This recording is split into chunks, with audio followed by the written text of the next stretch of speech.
The next episode of Nerd, Flicks, and Chill will start in 3, 2, 1, 0. Hello, friend. This is Nick, This is Carrie? and we are Nerd, Flicks, and Chill. And it's time to talk about Mr. Robot. Season 2 just wrapped up, and we have some thoughts that we wanted to share with all of you guys. We also wanted to delve into some speculation into the world of crazy theories on the show, because that's part of what makes it so fun. So, let's just kind of kick it off and talk about some of our impressions of Season 2. So, Carrie, what did you think of Season 2? Well, I'm going to back up a little bit because your intro kind of creeped me out a little bit. I was like, wait, are we starting? Or you're like whispering in my ear. It's weird. And I also want to preface for everybody, as if you can't tell, I've been fighting some kind of a funk. So I sound kind of froggy and I'm still fighting it. So bear with me. I'm going to probably be doing a lot of editing out of coughing. So you don't have to hear any of that because it's not for public consumption. And yeah, so I'm also in a cold medicine induced stupor. So who knows what's going to happen this episode? Yeah, who knows what I'm going to say? This might be your most creative episode yet, depending on how much medicine you are taking. Or it could be a whole bunch of nothing, because I know that you have done a ton of research involving Mr. Robot and theories and just everything around it. You have immersed yourself in the world of Mr. Robot. Oh, yeah. And other than watching the episodes, I have done nothing. Well, one of the things about this show that makes it so great is that you can really get crazy with it. I mean, the creator of the show, Sam Esmail, has really created something where it's almost interactive. And one of the really fun things about watching the show is being able to guess what's going to happen next. So I do have a couple of theories that really border on ridiculous. However, they are kind of grounded in some context clues from the show. So more on those in a little bit. It's so incredibly exciting because I don't remember something like this occurring with a show since Lost, really. I mean, if you watch Lost as it was airing, you know, and in between the seasons, you know, not watching it on Netflix or anything, if you watched it while it was currently in production, there were these little things that happened, you know, in between the seasons, and speculation and special websites that were up and you know, breadcrumbs to follow to try and figure things out. And it was almost just as exciting in between the seasons as it was while you were watching the show. And I don't recall, I don't know of any other show that's done something like this. There may be, but I don't know of them. And I find this so incredibly exciting. And I marathoned season 1 and season 2 kind of all together. So I missed a lot of that in between. But now that I have finished season 2 and now we are going to be going into season 3, you know, now we are in that in-between part. So I'm really excited to be able to participate in the games in between. Absolutely. So getting back to my original question. Sorry. What did you think of season 2? I'm not going to lie. The whole time watching season 1 and season 2, every time an episode ended, I felt like I needed to go back and rewatch it because it's like, what the fuck just happened? Like, there's so much that happens. This is a show that you can't just kind of let play in the background and, you know, catch bits and pieces of it. This is one that you have to sit and dedicate your time specifically while you are watching this, because there are so many things that happen and you can miss it. And there's so many different things that are happening at the same time that I almost don't even know what I think of it. I know that I liked it. I know that I enjoyed it. I know that I want more. And I know that I definitely need to go back and watch it again because I know that I missed so much. It's so good. I'm still trying to process it. Yeah, I really think this is a great show. I know that there are some people that had some issues with some of the earlier parts of season two, and I would say I enjoyed the back half of season two a lot more than I enjoyed the front half. Though, not that being said, I still really enjoyed the front half of season two as well. There's some really interesting stuff that goes on in terms of, we pick it up with Elliot apparently living with his mom, but then we find out that he's not living with his mom, that he's actually been in jail the whole time. That reveal, I think, kind of fell. I think people were almost expecting it. But then again, I think all the reveals in Mr. Robot are kind of like telegraphed in such a way that a discerning listener would be able to pick up on some of the context clues that are in there. Like the reveal of Mr. Robot to me in season one, I started becoming suspicious as early as like the second episode. Really? That early? I just started to notice some clues. And then for me, what sealed it is the scene where, in season one, where Elliot is, with those two guys in his apartment that are wanting him to hack that dude out of prison, right? That whole thing. And when he goes downstairs in his apartment to walk the dog, Mr. Robot is there, and that for me sealed it. That's when I knew for certain.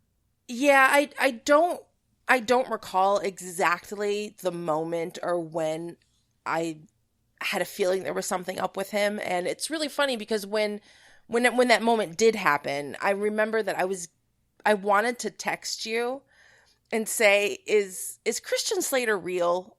Like, there's something that's not feeling right. And then I decided, I'm like, no, I'm not going to, because I don't want to sound stupid, or I just want to leave it. I don't want to say anything. I don't want to have a conversation about it. I just want to leave it because I was marathoning it and I knew that I had, the answers were just, next episodes away. So I just no, I'm just going to roll with it. But I didn't guess that it was going to be his father. I didn't guess that I didn't guess that it was going to be his father. I had an idea that it was maybe a figment of his imagination, kind of like a Fight Club thing. And there were some definite homages to Fight Club specifically that were done very purposefully. Yeah. And it wasn't until those moments played out, like, for example, and this was the one that I had messaged to you as well, that, at the end or towards the end of season one, at the moment that Elliot kind of accepts what's happening, not when he discovered who Mr. Robot was, but when he has that moment and he accepts who he is, he accepts what's happening, the same music exactly played as it did in that same moment in Fight Club. It was a musical version of it, or not with lyrics or anything, but it was the same song that was playing. Yeah, and it was, Where's My Mind, right? Yes, thank you.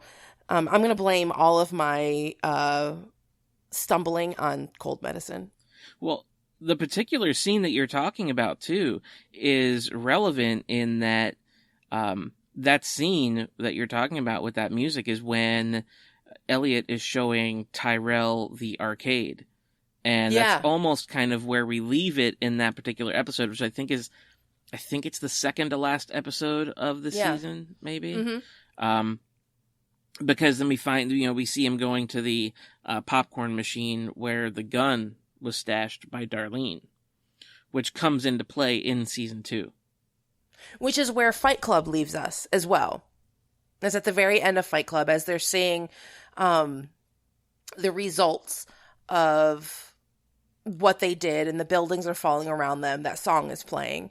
And I was kind of left with season 1. I'm like, this is a complete ripoff of, or it's a modern day retelling of Fight Club without the fighting part. But the thing that kept me going is like, okay, well, this is only one season and that was one movie. We're getting ready to have season 2, or at that time, season 2 was already done when I was watching it, that we're now going to find out that aftermath.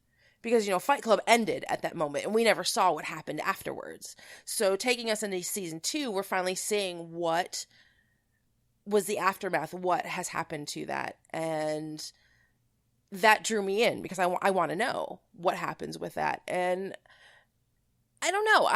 I agree with what you were saying, how people didn't really like or care for the first half of the second season, but then really like the second half. And I'm kind of the same way. There were a lot of things that happened in the first half that, I don't know, it just, for some reason, I had a harder time getting through the first couple episodes. And I think the part where I was all of a sudden really strapped in was episode 6. Is that the Yes. sitcom dream Yes. sequence? Man, Yes. I'll tell you what, that is some of the most ballsy television writing that I have ever seen. Completely. And I was so on board. And I remember while I was watching it, I was texting you like crazy. I mean, they used fucking Alf. I know! I absolutely loved it. There were so many homages to 90s sitcoms, specifically on the USA Network, which is wonderful because that's the network that Mr. Robot is on. So, I mean, just amazing. I loved that episode so much. Yeah, I mean, it takes a lot of guts to do something like that, and to drag that bit on for as long as they did. It was almost the entire episode. I thought it really walked a creative line of something that could very easily, if it goes too far one way, be ridiculous. And to me, it actually wound up working really well within the psychology of the character. And, the other thing about this show is that since we are kind of part of Elliot's psychosis, we get to see some pretty crazy shit. And I thought that was really great, the way they did that whole beginning sequence there. That kind of ties in with the idea that I wanted to talk about here. The Elliot in jail for those first several episodes, kind of a trope that TV shows tend to fall into, that it's not my favorite, where they kind of take the hero out of the game for a little bit. It's like in like any superhero TV show that always comes about, like they lose their powers for a couple episodes just to kind of like throw that like arc in there. I thought maybe they left Elliot out of the game a little bit too long. Yeah. Because it left Darlene to kind of do her own thing, or, having to take the reins and, fly blind, so to speak. But I actually didn't see the twist coming. I knew that there was something weird. I mean, that goes without saying with this show. I knew that there was something going on. Something didn't seem right, but I didn't know what it was. And until, it was revealed, that was in his mind, that was how he was viewing himself being in jail. I thought it was brilliant. And once that twist came about, that kind of made me accept the first half of the season, or the first part of the season. Because while it was happening, I was just like, I am not into this. It's just, I don't know. It's weird. But then once I was like, okay, I get it. Okay, I can accept it now. And that's another reason that made me want to go back and watch it again. And I haven't done that yet, but I will. So, a couple of things about the Elliot in jail portion of the season. Couple things that happened that were really, really interesting, is that they hinted very strongly in the show that he was in jail. Apparently, during one of the scenes where he's doing laundry, his orange jumpsuit is in the laundry. Oh, okay.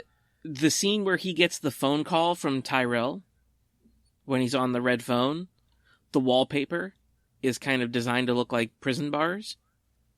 Oh, all right. You can also see, like, when he's watching the basketball game, he's fenced in the park. There's a shot where he's walking down the street, and the houses almost look like individual cells.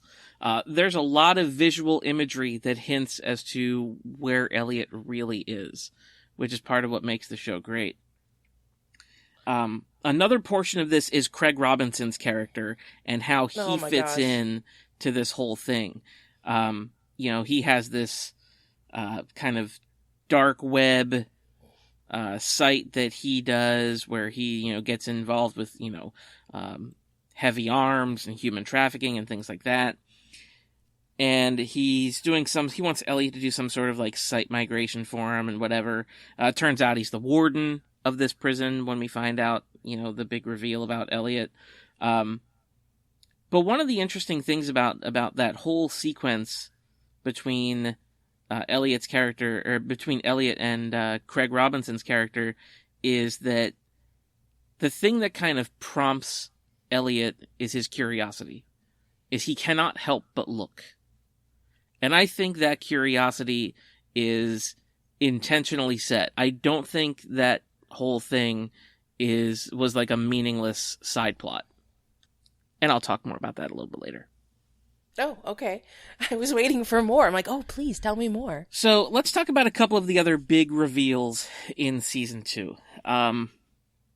Elliot gets out of jail. We also have Angela.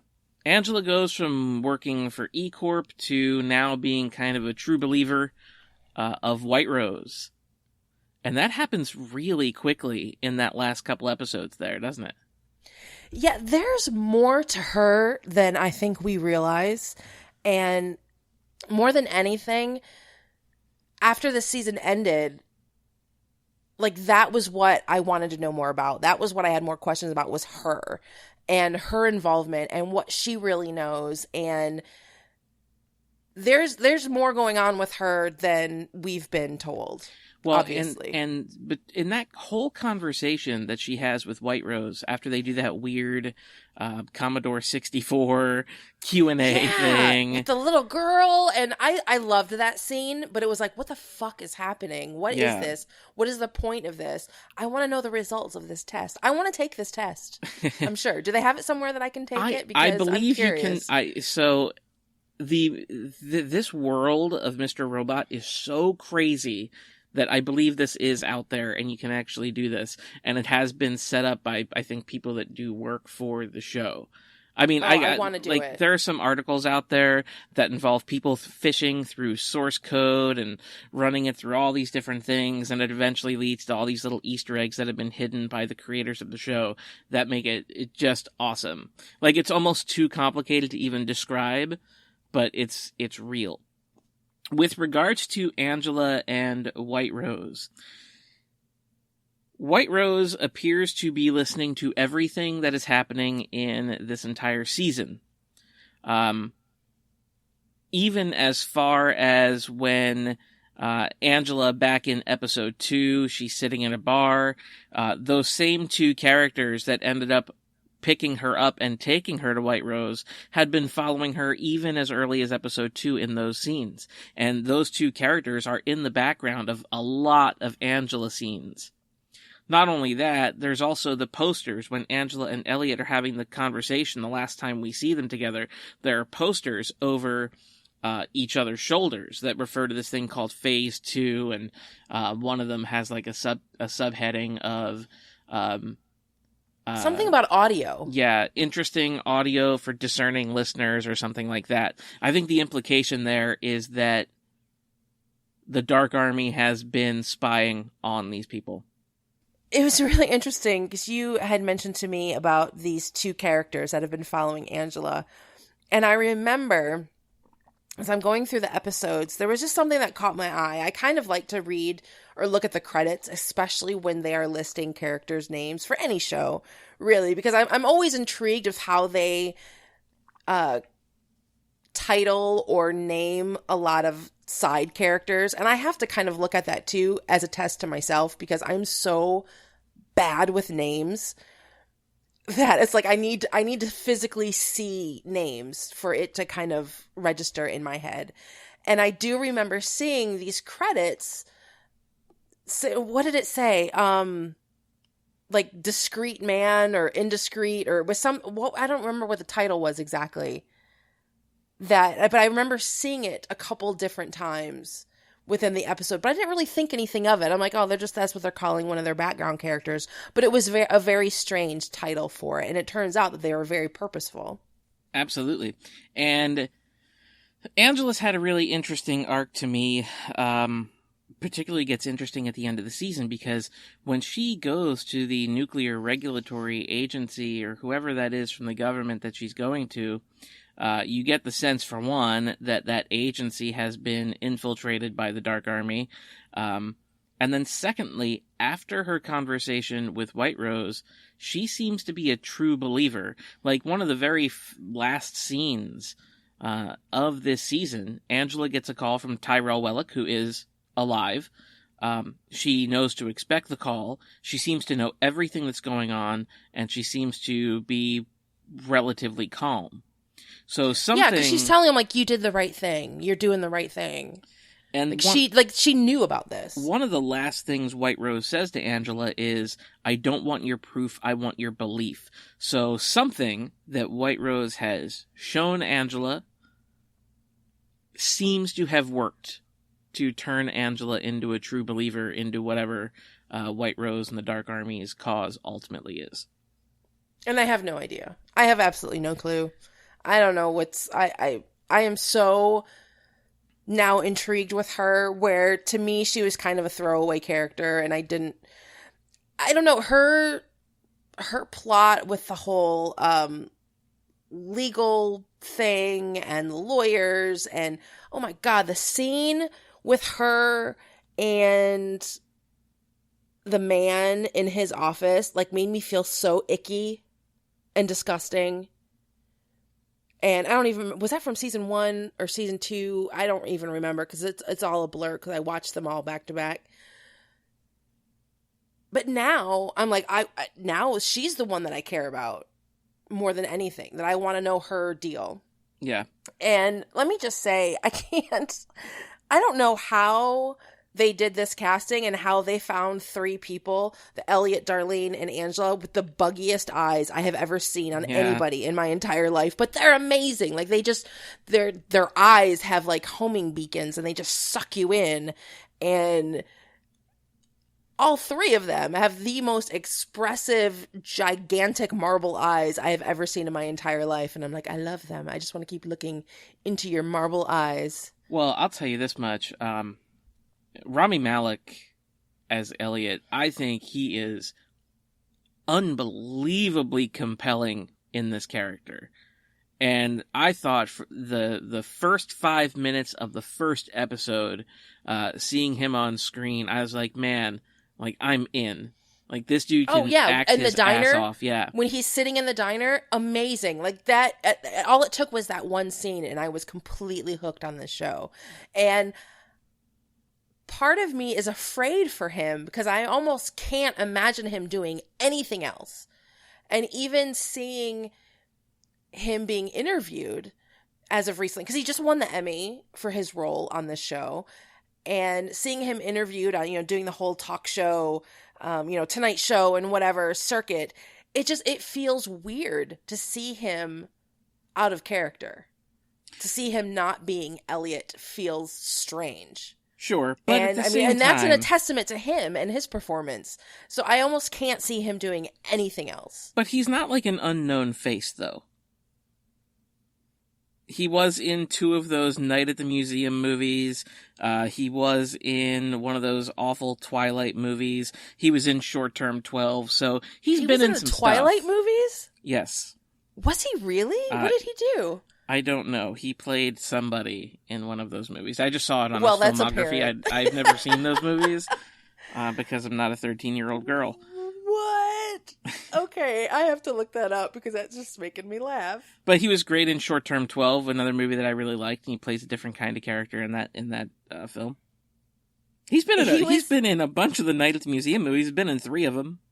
He was in Breaking Dawn Part 2, apparently. I don't know as who or what. I'm guessing because of his look, maybe he was a werewolf person. I have no idea. I'm curious about this. I don't know why. That just made me laugh, because I have no idea that he was in there. But yeah, I think the actors in this show are all terrific. The actor who plays... Oh no, he wasn't. He played I'm reading this. He played a member of the Egyptian coven. So he was a vampire. He was not a werewolf. Okay. That's according to the Twilight Saga wiki. I also think the guy who plays Tyrell is great. Martin Wallstrom is his name. That guy's another great actor. That character could be one of the Trump sons. Oh my gosh, he reminds me so much of Christian Bale's character from American Yeah. Psycho. So much. Or a But Trump yeah, son. he could, or a Trump son. Yeah, there needs to be some kind of a disgusting trophy picture of him shooting animals in Africa or something. I don't want that. Well, I don't either, but that would seal the deal as him as a Trump son. And it's something he would totally do. But yeah, him and his crazy wife lady. See, again, names. Yeah. Cold medicine, can't remember. Stephanie Corneliuson. Well, that's the actress, but yes, like the Joanna name. is his wife's name. Okay, thank you. It's so simple. Why couldn't I remember that? I don't know. I loved every time either one of them were on screen. I loved it. She's like a lioness. She's so beautiful and exotic and amazing, but she's so fucked up. Yeah. And I love it. And there's one thing that I found really interesting with the two of them when they were talking. I remember reading this somewhere, and maybe somebody can confirm it. But when they're talking to each other in not English, it's two different languages. They're not talking to each other in the same language. Like one is, and I can't remember what it was, but I know it was two different ones. Like one is Swedish and the other one's like Dutch or something. Like it's not even the same thing. Why they did that on the show, what the significance of that is, I don't know. But for some reason, I found it so fascinating. And I just loved everything. Anytime either one of them are on screen, I know it's going to be really fucked up and I'm going to love it. Yeah, I think she is a tremendous character, Joanna Wellick. I think she's awesome. Oh my gosh, and as an actress, what a fun role to play. Oh, yeah. There are so many dynamics to her character as she's trying to pretend to be the, domestic wife and, having a baby and trying to play this wholesome, corporate wife. And then she's like the whole mastermind with their whole thing and completely controlling him. And oh my gosh, so much fun, I'm sure, to play that role. And she does such a good job. Yeah, well, I mean, not only that, in the end of season 2, she goes to Scott Knowles' house because she finds out he's been the one who's been sending her all the different stuff that she thought was from Tyrell. And she basically, like, how do I put this? Like, her goal is to make him snap. Yeah. And he does. And now she wants to take that and leverage it against him, and basically get him put away for killing his wife, which he did not do. Oh, so good. Oh, and the scenes between her and Elliot were really good. Was it she leans in and whispers in his ear, like, "Do you want to fuck with me?" Or is that what she said? I don't remember what she said. I think she says, "Am I the kind of person you want to say no to?" Yeah, that's totally what she said. Cold medicine.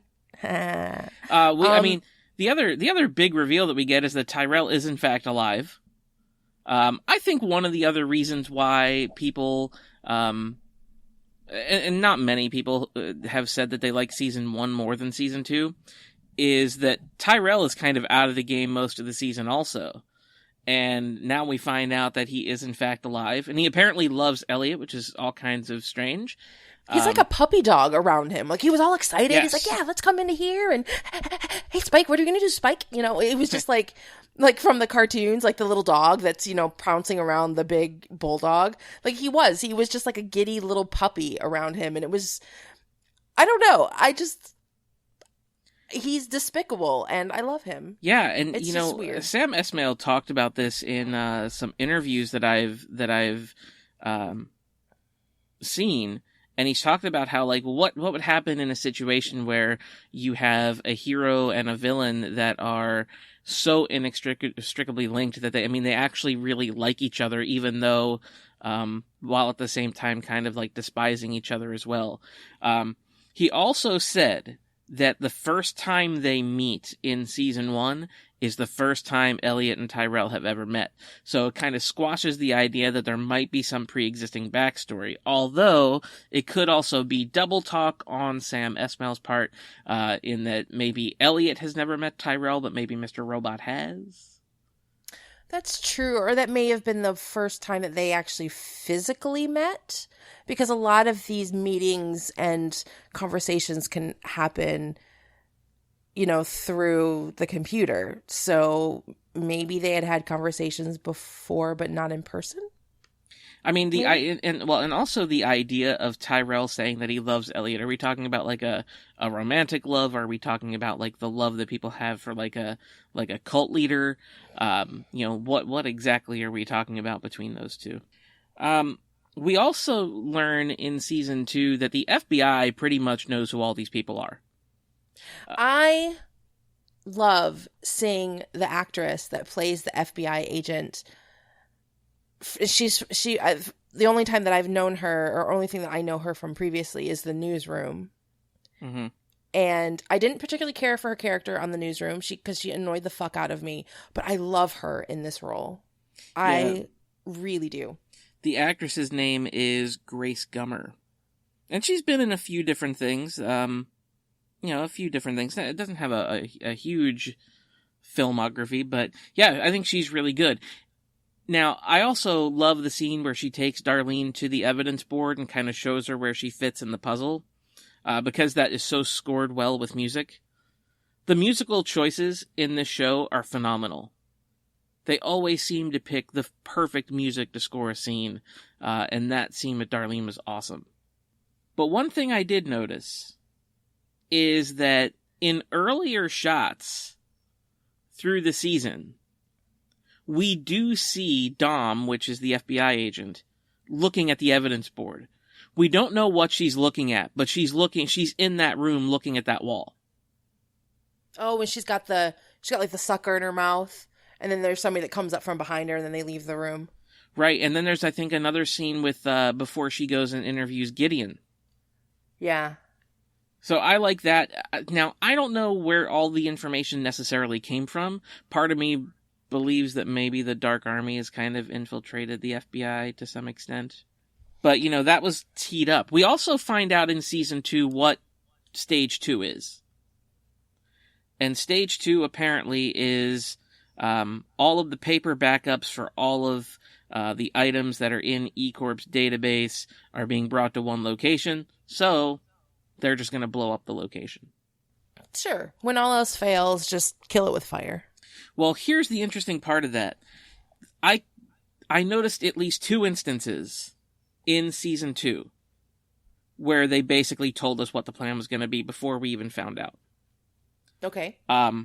One is the scene where Darlene goes to visit Elliot. It's a flashback.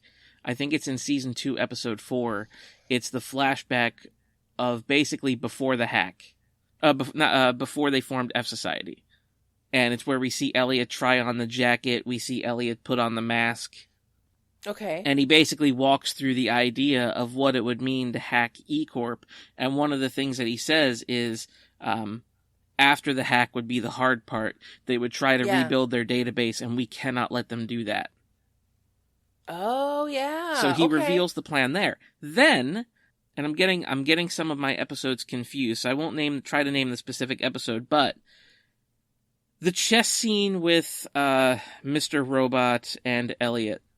The scene that precedes that is Elliot's dream sequence, where he talks about how he envisions his future. And he needs to envision his future to know what he's fighting for. So there's that scene where, like, Darlene and Cisco are standing on the river, and they're, he's proposing. Then, like, Elliot goes and he meets up with Angela, and all the people that are in his life are happy. Right? Yep. Mm-hmm. That scene ends with all of them sitting at a big dinner table in an alley. And what they're doing at that table is overlooking the E-Corp building, which is being destroyed. Oh, So they okay. literally show us what Phase 2 is. See, again, I need to go back and rewatch all of this and pick up on all these little nuggets that they have sprinkled throughout. And I think the planning for this show, I think just the pacing of it has been so well done. And that's one of the things that I think really lost it. I mean, not to, pun not intended, but it fits really well. They really lost their way. And, I think the first 2 seasons of Lost were very strong, and there were lots of little nuggets and stuff in there. But then as it went along, it really felt like they were just kind of going by the seat of their pants. And there was a lot of stuff that just didn't make any sense. It came from out of left field. It left you with more questions than it did any answers at all as you got into the later seasons. And there was stuff that just didn't tie up. So many loose ends. But this, so far, feels very cohesive, just incredibly meticulously thought out. And it's something where you can watch it and get a lot of stuff out of it just on the surface level. But then if you're really able and willing to go into it a little bit deeper, as you were just mentioning, that there are just little breadcrumbs, there are little nuggets sprinkled throughout it. I know when I was in the process of watching season 1, you were telling me, like, even just look at the names of things that are in the background. Look at the names of, things that are on the posters. There are, it's everywhere. There's stuff, like, everything is so purposeful. There's a reason behind it. And I appreciate that so much, because it seems like little details like that are just not thought of. And especially when we were talking about, movies versus TV, and, so many things in the movies now just seems like filler. It's just popcorn fare. Like, you're just supposed to go and not even pay attention. And I even mentioned in watching this show, there are so many shows that I watch that I just kind of have on in the background, and I'm doing something else. I'm on a website, or I'm working, and I just have it on the background, and I can still follow along with what's happening, even though I'm not really paying attention completely to it. But this show, you have to pay attention to it. And then if you really pay attention to it, you get so much more out of it. And I am so appreciative, and I'm so impressed with what they've done so far. And I hope that it continues on into the next season. Yeah, I agree. And talking about some of those breadcrumbs, one of the ones that I thought was really interesting in season 2 is Elliot's keeping that notebook. And I think it's in the second episode of the season where Elliot kind of sketches a QR code, one of those codes that you can scan over with your phone, and it'll pop up a website. It's like you turn your camera on, you scan over the QR code, it pops open a website. The QR code was real, and it takes you to a real website for Confictura Industries, which is the company that made the notebook. But even more than that, it's also the location of their safe house. So in the season finale, when we see Tyrell and Elliot walk into that safe house that the Dark Army set up for them, the name on the marquee said Confictura Industries. And after that episode aired, they actually changed the website. Yes, the website was no longer, it was still it was very simple. It said that it was under construction, but now there's a quote in there that also, is kind of bizarre. So again, it's just one of these things that keeps you guessing. And now I'm going to let you speak on these, because there were things that you told me about, going into season 2, that there were little nuggets that were even thrown out there. Even as the season started, there was a weird blip or a weird tone in the audio on one of the episodes. Yes, there's kind of there's a noise that you can hear when you're watching the episode, and apparently some very smart people online recognize that noise as an image being rendered through sound. So when they tried to ascertain what that image was, it turned out to be the image of the like "Hang in There" cat, that kind of famous poster, which ended up popping up later on in the season Yes. in White Amazing. Rose's house, office, whatever the hell that is. Yeah, where Angela was having that weird quiz. Which keeps up with that idea that somehow the Dark Army has been listening in on everything that's been going on.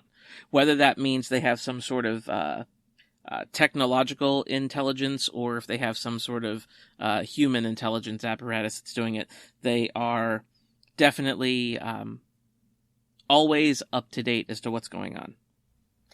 There was something, I don't know if you and I talked about this or not, or if it was something that I found. I don't remember. But I think it was a teaser for season 2. And it was just, showing a couple scenes. And in one of the scenes, there's like a package that's set down. And if you were to zoom in on the picture of the package, it has the like packing or the delivery label that's on the side of it. And there was a phone number that was on the label. I think that's what it was. Or it was like the delivery, I don't know. Anyway, it's a piece of paper on a package, and there was a phone number. And if you zoomed in and you actually saw the phone number, and you actually called the phone number, it was a working phone number, and it was like a voicemail message. And it was a voicemail message for eCore. And it was in the time that it was in between season 1 and season 2, so all hell is broken loose. And it was kind of like, your call is important to us. And, because of the recent events, we're experiencing high call volume. And all of a sudden it would I think it went dead, or there was a weird tone that happened. But then if you stuck with it, it was almost like Morse code that started to happen.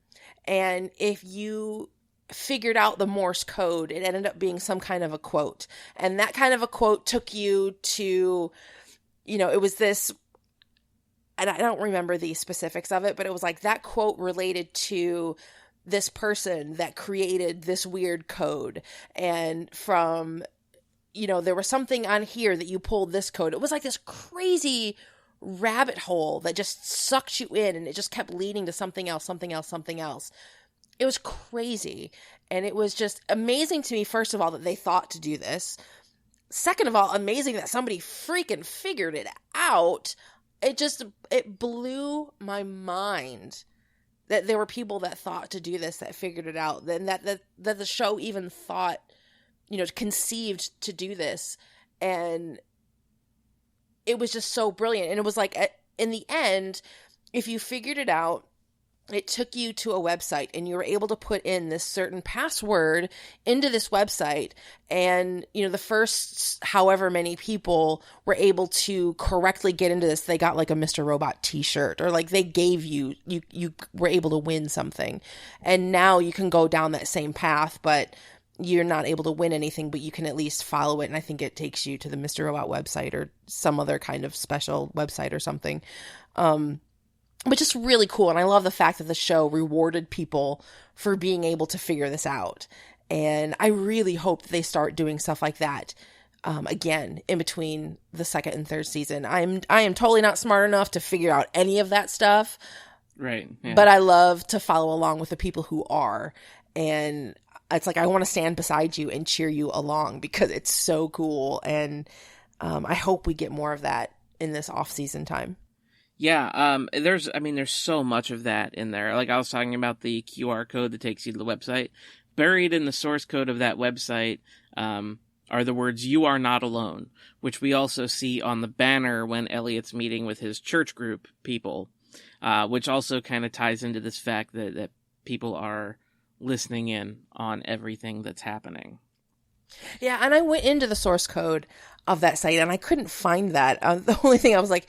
no, I can find in the source code that it says that it's who created the website and that it's a universal property. Well, it's actually hidden within the source code itself, so you have to remove some characters and do all that. Oh, okay. So yeah, I mean, nothing is easy in this world. Another thing we find out in season 2, Trenton and Mobley are alive, working at an electronics store in Anytown, USA.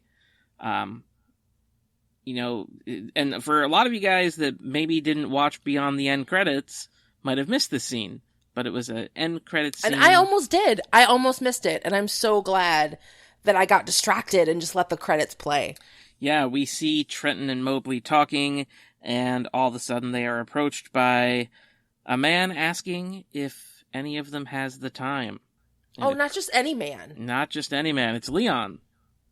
Yeah. From jail, from the visions, from... from his Seinfeld loving jail friend. Yes. And a lot of people I know have been under the assumption that Trenton and Mobley are dead. Like that he's just going to kill them right there. I don't buy that. I don't believe that at all.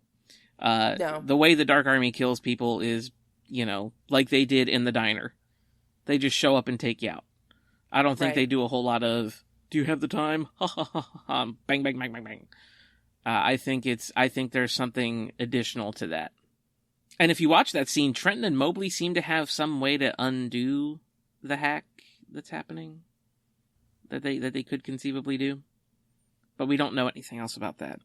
I mean, we have a lot of unanswered questions, really, still. Oh my gosh. But you know what I took from it? And I don't know if this was something that you're planning on talking about. I'm sure it is, because this was something that you introduced to me about the whole Back to the Future thing. Yeah, what is with all the Back to the Future references in this show? But that's what I took from it at the very end when he's like, do you have the time? Not that necessarily that is a quote or anything from Back to the Future, but it's that whole thing around time. Yes. And that's what it left me with. But I did notice it, the Back to the Future stuff, when Angela was in the van and they turn on the radio, and it was that music that was playing at the Under the Sea dance. Mm-hmm. And it was, to me, that section of music is so recognizable as being from Back to the Future that immediately I didn't really think anything of it at first, because USA's parent company is Universal, and Back to the Future is by Universal, and I was just like, oh, okay, it's a Universal thing. But then, like, there was something else later that made me think of Back to the Future. I'm like, wait a minute, they're playing, like, there was an homage where it almost sounded like the score from Back to the Future. And then, come to find out, there were other little Back to the Future things that had been sprinkled in. Yeah, the scene with Elliot and Tyrell is, I think, Earth Angel, right? Yeah. And we hear the Davy Crockett song in there, too. I think there's a fourth song in there also. And, of course, Elliot and Angela, I mean, even in the first episode of the series, they talk about getting high and watching Back to the Future. And then later on in season 2, they talk about getting high and watching Back to the Future Part 2. So there's a lot of stuff in there. Even in Elliot's photos with his father, there are pictures of them dressed as Marty and Doc Brown, which are interesting in and of themselves. So I'm trying to figure out if there's some kind of, I don't know, like time travel thing, and I don't think so.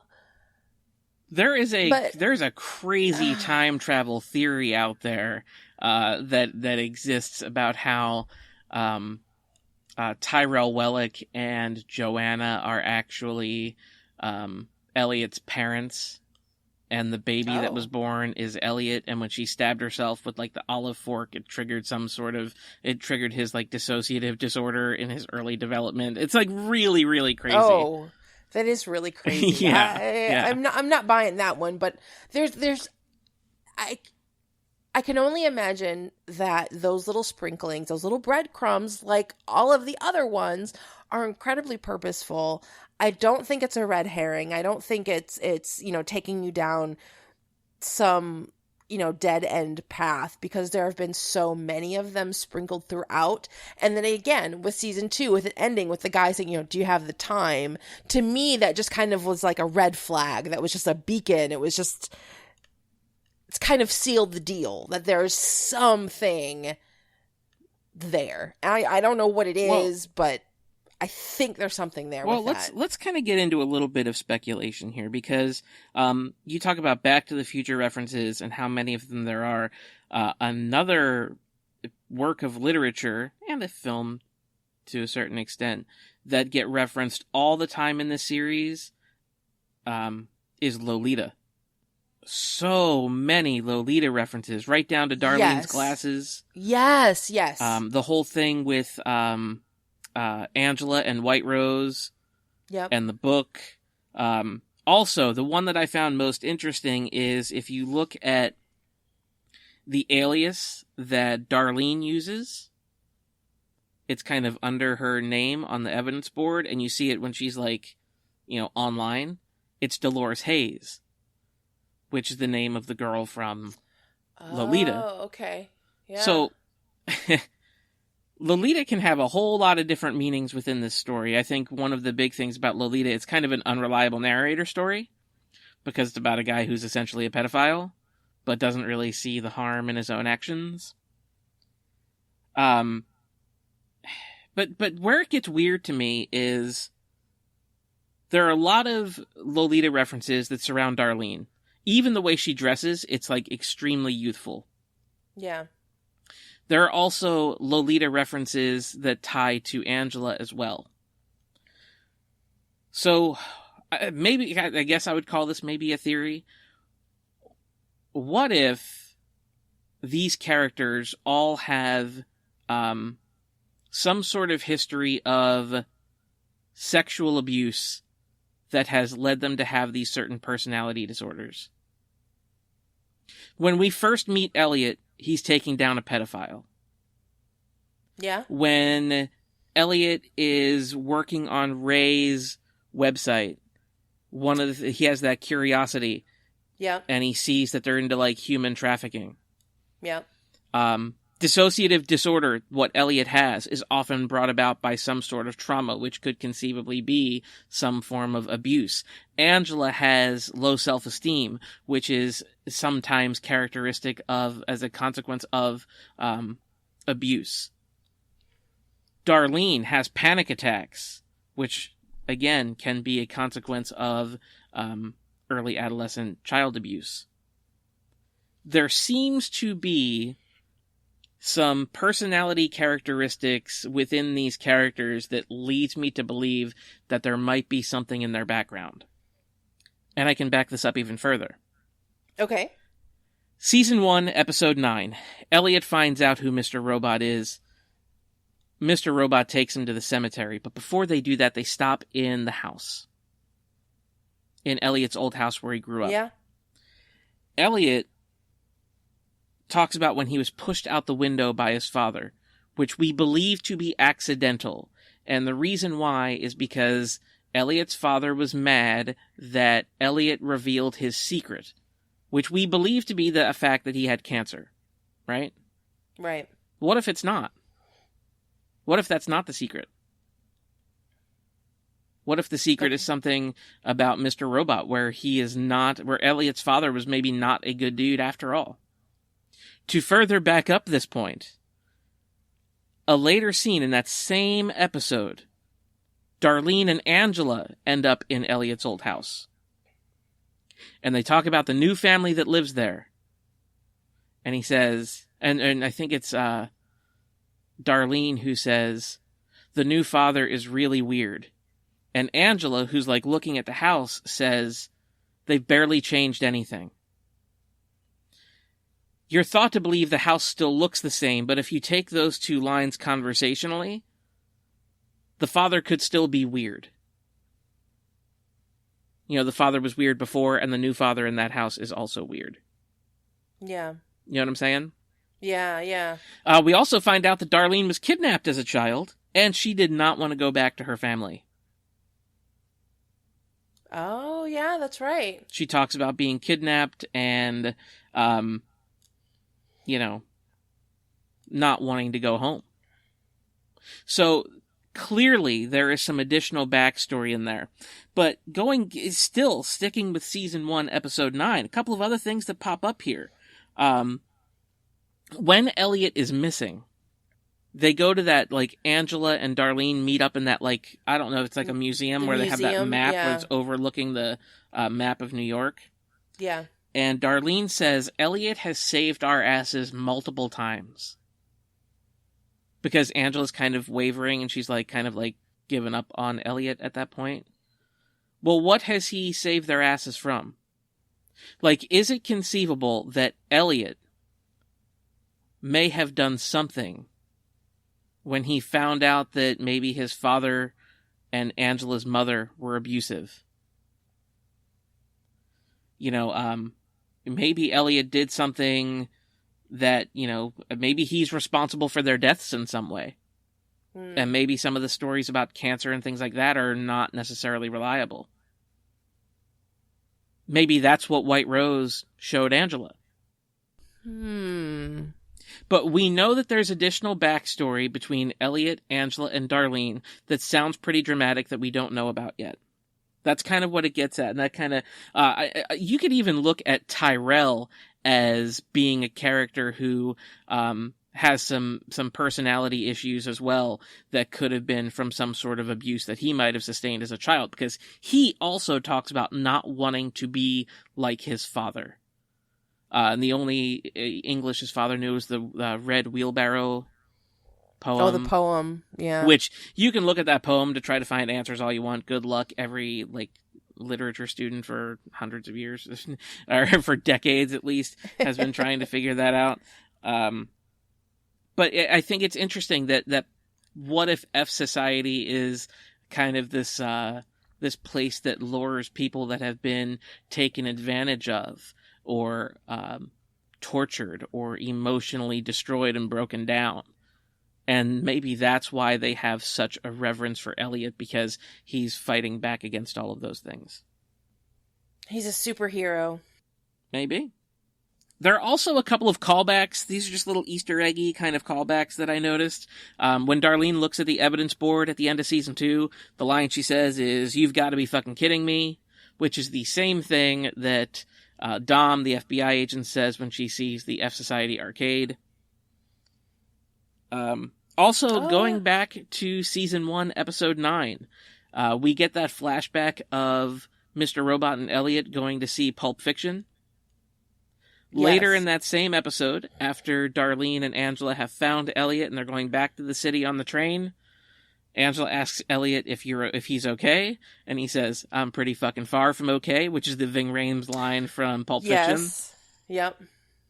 So a couple of little callbacks there. Let's see. There's a couple of things that we still don't know. There's a lot that we don't know. Yeah, more than a couple. So some of the things that really stood out to me. What's in the plant? Do you have any thoughts or? To me, immediately. No, I mean, and again, cold medicine.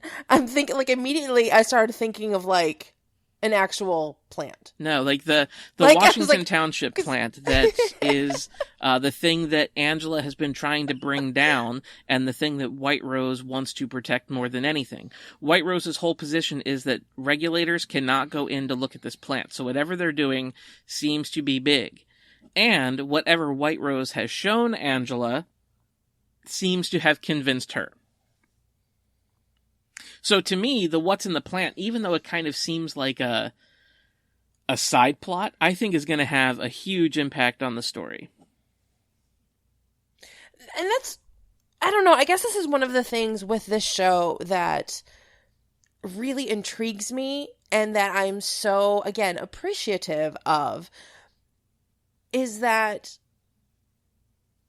a lot of the twists, or a lot of different sections of the plot, they're not incredibly predictable. And I mean, so many different TV shows that I watch, it's or even movies, it's if just a little bit into it, and it's oh yeah, he's that, or oh, well, that's got to be part of that.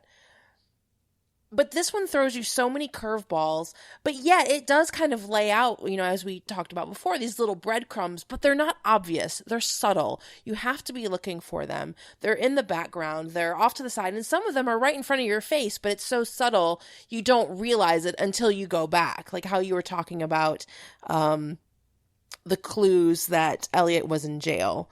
The little visuals that they gave you that, upon first glance, you're not really going to pay attention to it. But then when you go back, it has more meaning, or it seems a little bit more obvious. So I'm appreciative of these different twists and turns that this takes, but they are not completely predictable. They're not completely there in your face. It's always an exciting ride to see where they are going to take you. And it almost leaves me with just like a blank slate. It's like I can't even think about what this might be because I have no idea where they might be going, because it's always this crazy wild ride to get there, and it always manifests itself in a way that I didn't necessarily see, or it's just, I like the unpredictability of this show, and you can come up with all these different ideas, but yet then, they come around from the side, or I have not watched a show that has been this creative in a really, really long time. Sure. And I love the fact that it seems to be really sparking that creativity in other people, and I really hope there are some young people that are watching this show that want to get into TV writing or something and doing these kinds of, really in-depth, plots. And it's not just on the surface. So, I mean, as far as like any kind of speculation and stuff, I don't have any. Like I've got nothing where I almost want to just kind of want to be taken along for the ride. Yeah, I have a really lunatic what's in the plant theory that I want to talk about. I know you do. I do. I want to hear it in just a second. The other thing. Sorry, I kind of just stood on a soapbox there for a moment. Again, we don't get any idea as to what Elliot's talking about when he keeps talking about what's above us. Like, they keep referencing what's above us when they're looking up at the clouds. I didn't know if that just meant, like, had something to do with Phase 2, where they were looking up at the, at a really tall building, or if they're talking about, like, God or God becoming gods, because Tyrell makes that statement, talking about the night we became gods. Also, of note, if you look at all the names of the characters, they all seem to tie into some sort of religious context. Elliot, it's like, I think that translates to Jehovah is God, and Tyrell is the Scandinavian god of battle, is like Tyr. That's where the name origin comes from. Angela, the most obvious one of all. All these names seem to tie in. Gideon, for fuck's sake. Like, there's so many religious-themed names going on in this show. It's just kind of bizarre. I don't know that it means anything, but it's just strange. Another thing that we don't know is, why was the bullet fired in the arcade? I don't know. Because we're led to believe that's the bullet that killed Tyrell, and it wasn't. So, they found the bullet casing in the arcade from that gun that was eventually, hidden in the popcorn and then later used to shoot Elliot at the end of the season. Yeah. So we don't know anything about that. Although, I will say, Elliot being shot at the end of the season, I thought was an interesting callback to Elliot being shot by Mr. Robot earlier in the season. And Elliot being shot in his kind of drug-induced fever dream in season 1. It's actually the third time we've seen Elliot shot on this show, and only once has it been real. And it makes me wonder if those other 2 times were kind of building up to this. Yeah. The blackouts, we still don't know what's going on with the blackouts. I mean, I have no idea. Although what's really interesting, I don't know if you noticed this when you watched it, when Angela goes to her lawyer's house to tell her to not speak to her anymore, there is the power outage, that rolling power outage that lasts a couple seconds. When the TV comes back on, it loops back about 15 seconds. No, I didn't notice that. So, like, you're seeing, like, the TV in the background is showing what it had already shown. Yeah, so, I mean, just a lot of questions. I mean, what is the nature of White Rose's power? Who really leads the Dark Army? What is the nature of Elliot's power in this whole situation? We still have yet to know. Well, we need to know more about this backstory between these characters, between Angela and Elliot and Darlene. So, again, lots of different stuff. And I talked about what's in the plant. So I want to tell you guys my crazy what's in the plant theory. Okay. So in the show, we know that White Rose is played by B.D. Wong, who is phenomenal in the show. We talked about the actors. We didn't talk about B.D. Wong, who's awesome. We know that the Chinese government is looking at annexing parts of the Congo in this show. That's a real thing, by the way, because do you know what comes from the Congo? Is cobalt. Cobalt is used in all of our technology, from the batteries to alloys to all that stuff. So if you annex the Congo, if you have control of the Congo, you have control of that precious mineral.